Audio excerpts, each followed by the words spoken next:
Gratis, perkenalkan saya Rehan Sogi Hamdi dari Prodi D3 Gizi semester 3 Poltekkes Kemenkes Semarang.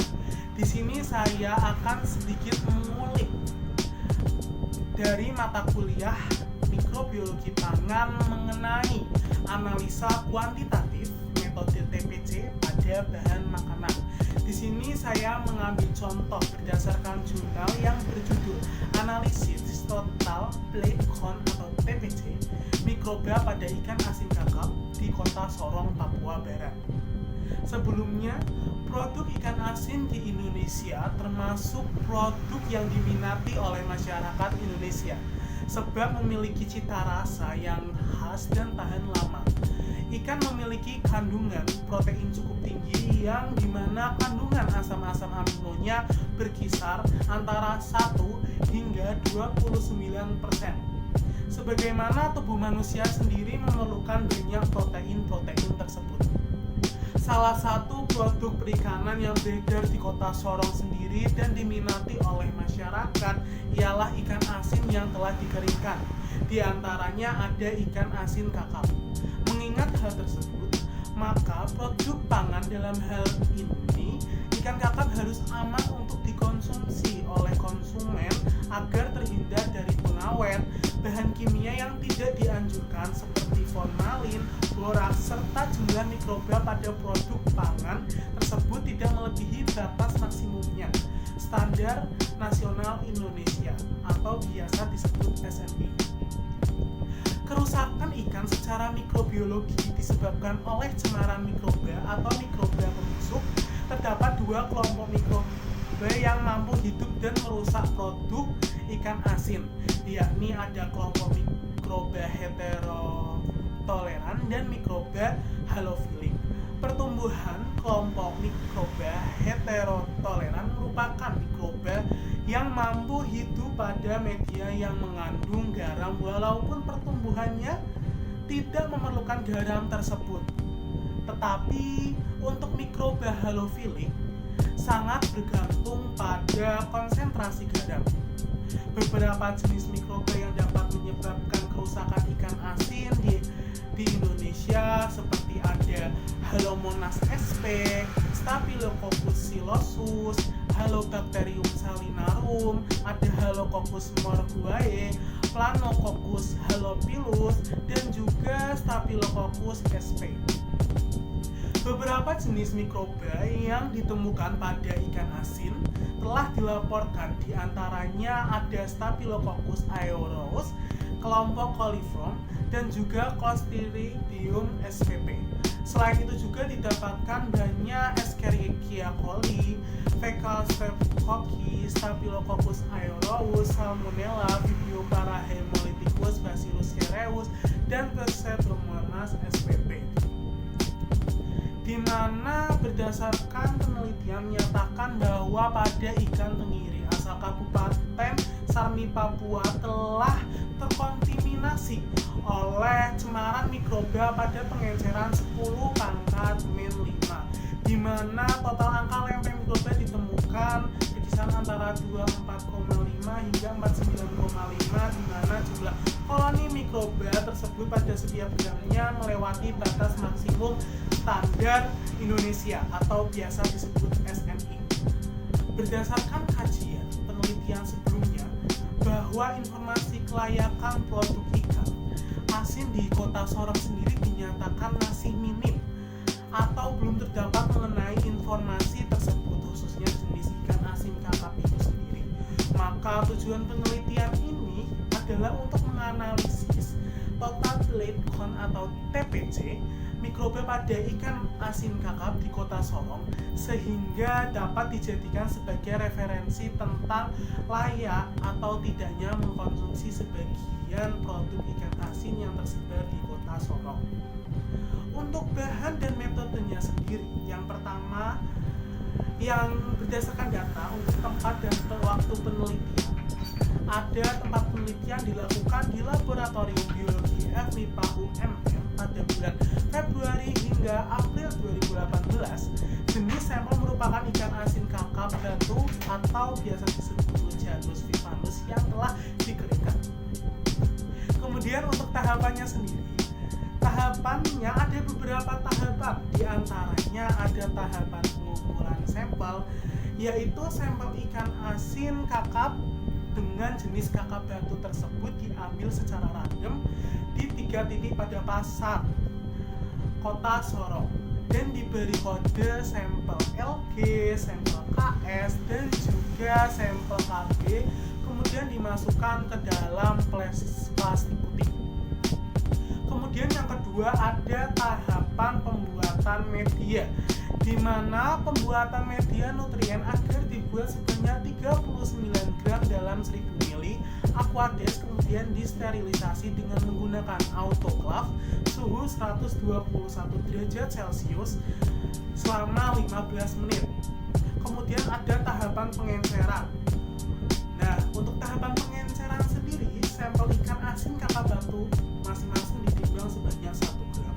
Kemudian dimasukkan ke dalam 10 ml larutan NaCl fisiologis, lalu dihomogenkan dengan menggunakan vortex, kemudian mengambil 1 ml sampel ke dalam faktor pengenceran 10⁻⁻1 dan menghomogenkannya. Selanjutnya memasukkan sampel 1 ml dari faktor pengenceran 10⁻⁻1 ke faktor pengenceran 10⁻⁻2 dan melakukan hal yang sama pada faktor pengenceran 10⁻⁻3. Faktor pengenceran 10⁻⁻1, 10⁻2 dan 10⁻⁻3 masing-masing berisi larutan NaCl fisiologis sebanyak 9 ml. Nah, kemudian ada juga tahap isolasi, di mana tahap isolasi ini dilakukan dengan menggunakan metode tuang, yaitu sebanyak 0,1 ml untuk tiap faktor pengencerannya yang dituangkan ke dalam cawan sebelum diberi media. Media tersebut adalah media nutrien agar. Isolasi mikroba sendiri dari sampel ikan asin kakap batu dilakukan secara double dengan faktor pengenceran 10⁻⁻1, M2 dan M3. Setelah itu sampel diisolasi dengan diinkubasi pada suhu ruang 25 hingga 20 derajat Celcius selama 24 jam. Kemudian ada tahap pengamatan. Untuk tahap pengamatan sendiri, koloni mikroba yang tumbuh pada tiap cawan sampel dihitung dengan menggunakan koloni counter. Jumlah koloninya sendiri mikroba yang dianalisis ialah rentang jumlah antara 30 hingga 300 koloni CFU per gram, dan jika jumlah koloni tiap sampel lebih dari 300 CFU per gram dikategorikan turbidimetri atau singkatan dari TBUT. Nah, setelah tahap pengamatan kita masuk ke dalam analisis data. Untuk analisis datanya sendiri, jumlah koloni forming units per gram untuk setiap sampel LG, sampel KB, dan sampel KS dianalisis dan dihitung dengan rumus koloni forming units. Untuk perhitungannya sendiri, jumlah koloni per faktor pengenceran dikali 1 dibagi faktor pengenceran dalam kurung 10⁻⁻1.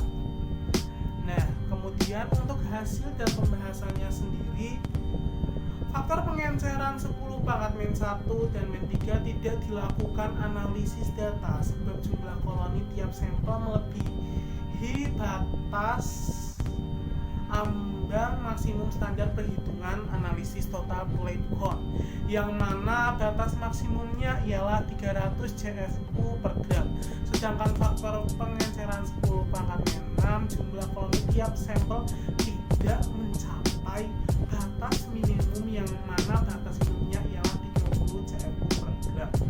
Sebaran jumlah koloni tiap sampel dan tiap faktor pengenceran menunjukkan adanya keragaman data yang seragam dan sesuai prinsip faktor pengenceran tersebut. Sesuai hasil analisis data, total plate count mikroba pada ikan asin jenis kakap batu yang berasal dari pasar tadi tersebut adalah masing-masing pengencerannya 104 dan 10⁻⁵, menunjukkan bahwa jumlah koloni dalam satuan CFU melewati batas maksimum sesuai standar nasional Indonesia.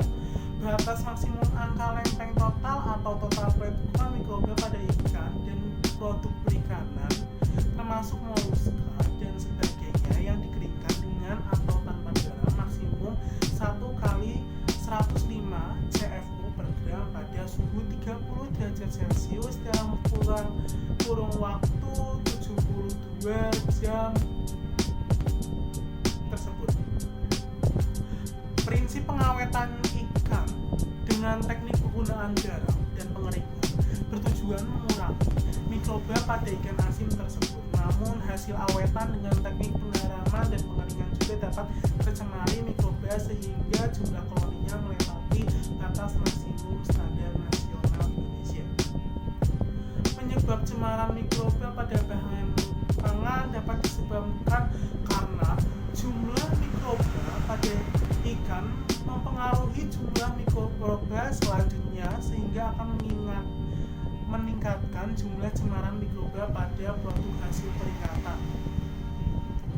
Selain itu juga dipengaruhi oleh lama penyimpanan sebelum dipasarkan ataupun waktu pemasaran yang terlalu lama. Faktor lainnya disebabkan karena rendahnya sanitasi dan tingkat higienitas dan proses pengolahan dan tempat pemasarannya. Pengolahannya juga menjadi faktor yang mempengaruhi cemaran mikroba tersebut. Halnya jika pencucian ikan sebelum diasinkan dan dikeringkannya menggunakan air yang tidak higienis atau tercemar oleh mikroba.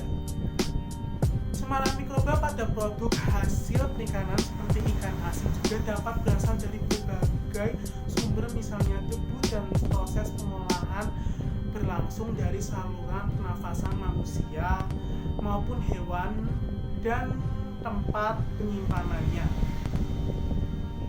Kemudian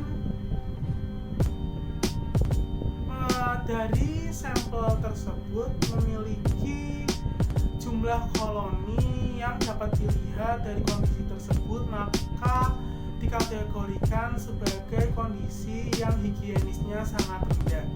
Hal ini dikarenakan atau diduga pada saat proses penjualan di pasar dalam kondisi terbuka serta penggunaan kemasan yang tidak higienis sehingga mudah dihinggapi lalat. Untuk kesimpulannya, berdasarkan dari data tersebut, disebut bahwa ikan asin kakap pasaremu tidak layak dikonsumsi sebab akibat jumlah angka lempeng total ALT-nya melewati batas maksimum standar nasional Indonesia.